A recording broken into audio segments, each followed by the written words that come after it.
2011 was a tumultuous year for planet Earth, and tourism had to deal with the aftershocks. So who were the winners and losers? Everybody's feeling the pinch economically, so when people are going away, staying in all-inclusive resorts, looking for cheaper flight options. Plus, we're in Vietnam for a rare glimpse of these endangered golden-cheeked gibbons. And this is my 5th time. why some tourists are hooked on heli hiking.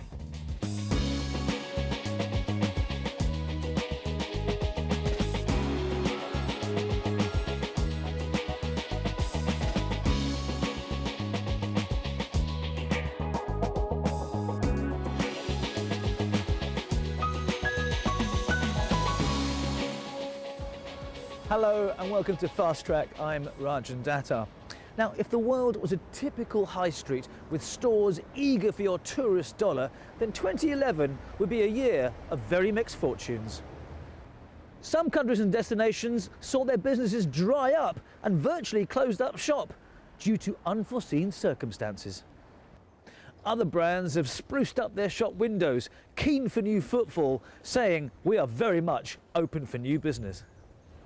While other former giants of the high street are offering bargains galore, desperate to sell their stock and attract visitors, just to keep the whole enterprise afloat.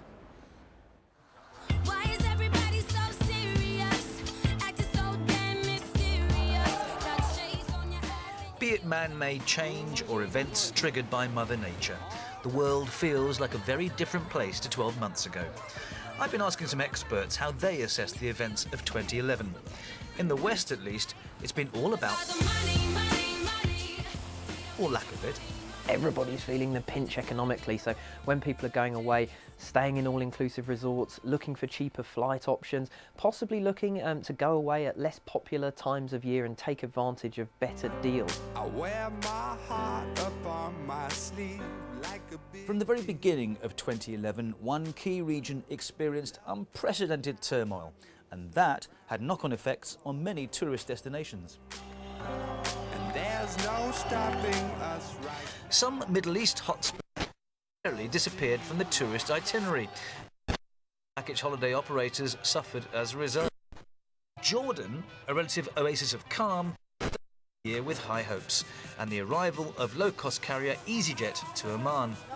But as the events of the Arab Spring escalated, so too was Jordan dragged in. Collateral damage, you could call it. People sometimes don't distinguish between areas of the Middle East. I think you even see that when, say, the Israel-Palestine conflict rises up, other areas of the region get hit as well. Having said that, there are the intrepid tourists. Next year, we've got the 200th anniversary of the rediscovery of Petra, and also the 50th anniversary of the filming of Lawrence of Arabia, the original. So they're hoping to kind of make up for lost ground this year. So there is hope for a revival, but the spectre of rising conflict in nearby Syria and festering unrest in Jordan may still have a part to play. The tourist board say they're frustrated by the nature of some of the reporting. Jordan has always relatively been a calm country. What was happening in Jordan is something that we had even before what is called the Arab Spring. It has been there the year before and so on, and it was not reported by the media.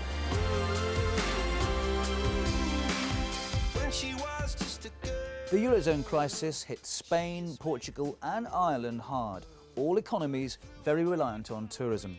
And one of the oldest players in the game teetered on the brink of collapse.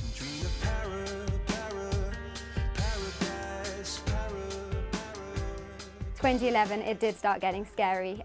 We had fires, we had protests, we had huge strikes. It was on the news every day, and it wasn't a particularly hot spot. Well, it was hot, but it wasn't a particularly good place to go on holiday for many. And it's been very much hit by, and its tourism is so important to Greece that has been a major problem. Prices have dropped, but not as dramatically as some would hope. So could a departure from the euro be a blessing in disguise for Greece's ailing tourist industry? It could be potentially very useful for Greece if it did revert to the drachma, and that would be massively devalued, perhaps by as much as 2/3. But the problem for Greece is it's heavily reliant on imports, even in the tourism industry, hotels, food, bedding, almost everything it imports. And so if those costs go up, and they would if the currency was so devalued, then actually the hotels would have to pass that on.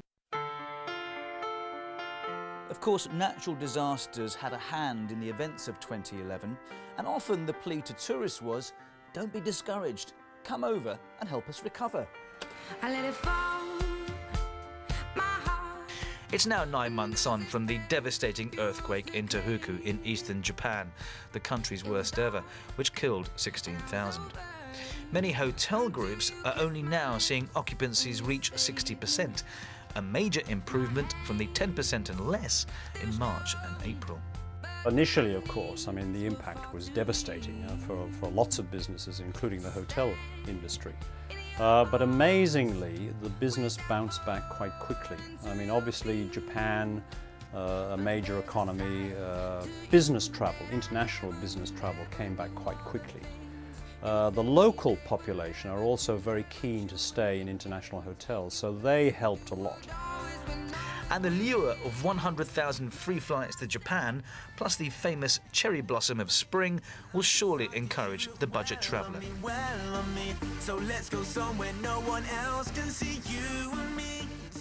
Looking forward though, some countries are re-emerging from periods of isolation and keen to sell themselves as new desirable brands with plenty of shiny new products on display. Make you glad you came. Years of fallout from a debilitating civil war added to the hangover from the tsunami meant Sri Lanka has not been able to assume its natural role as a beautiful island destination.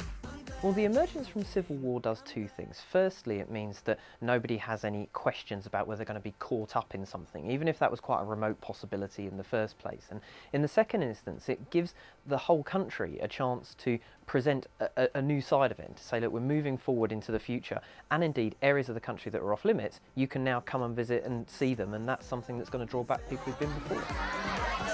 Then there's Burma, back from the wilderness and keen to receive visitors to mark a new era of relative calm. But there are still worries by the likes of pressure groups like Tourism Concern about going to Burma. So do upmarket travellers take heed. Our readers are fully and I would say ethically aware. And given that Aung San Suu Kyi actually is saying now, please come. When we first started the magazine, she was saying, don't come. And we absolutely respected that. I think the tide has turned. Condé Nast Traveller give their assessment of what's hot or not, and maybe just too cool for school for the rest of us in their January issue. But they do pride themselves on independence and their truth in travel policy. We try and predict what's actually happening in the year to come based on things that are happening both in terms of world events but also in terms of openings. So you've got Antarctica, which I think is going to be a major destination, Indochina. I would say that Seoul in South Korea is a major destination. It's got one of the fastest growing economies anywhere on the planet. Sadly, few of us can afford such adventures, especially while economic austerity takes its toll. We're all worried about our jobs. Do you want to be seen dropping off out of the office for 2 weeks for a jaunt? Prices are going to increase. We've all got less in household budgets across the world. And I think it could be a dangerous year for the holiday, sadly, next year. So what do you think of the experts' predictions? Where are you choosing to go in 2012, if anywhere at all? As ever, we would love your opinions on this subject. Email us at fasttrack@bbc.com. which is what many of you have been doing over the past week or so. My report on hotel insomnia kept a few of you up long enough to get in touch. Terry Hopkins in Thailand thinks a good pillow is the key. I found that my sleeping quality is improved at home or on the road by the great pillow that I bought. I carry it with me all over the world. I have to carry less clothing, but it's worth it. Hotel pillows are never good. They're too hard, too soft, too big, too small, or a combination of all those problems. Rajiv Aloysius has this solution. I watch BBC World News in my hotel room at my usual bedtime when traveling. I find that the news countdown and received pronunciation accent works just as well as sheep counting, and it's therapeutic enough to put me to sleep. Glad to be of help, Rajiv. And finally, our story from Russia brought back memories for Robert Ada from Florida in the United States. He visited the Soviet Union as part of a tour in the 1970s. The thing I remember the most is the people we met. In the days of the Cold War, contact was very limited, but when one could talk, the Russians were very warm, friendly people. It is still hard for me to believe that at a high point in the Cold War, my wife and I walked in Red Square and visited the tomb of Lenin. It is even harder to imagine that this is now 40 years ago. Thanks to everyone who took the trouble to write in, and please do keep those comments coming. OK, let's see what else is making news in the world of travel this week. It looks like the right of tourists in Egypt to wear bikinis and drink alcohol is in the balance as people there vote for a new government. Some Islamist candidates have suggested they'd ban those activities, and that's been criticised by the country's current tourism minister. The final results are expected in January. We'll keep you up to date with what happens. In the US, passengers with disabilities and medical conditions now have a new free phone number to call if they need extra help during security screenings. It was set up after complaints from people who were stopped because their colostomy bag and medical brace were mistaken for concealed items. And for those of you who look forward to the rattle of the food trolley on a long flight, a panel of international travellers has decided you'll get the tastiest dinner on board Turkish Airlines. Its menu includes stuffed aubergine and walnut and pear tart. Singapore Airlines and Etihad came second and third in the Skyscanner study.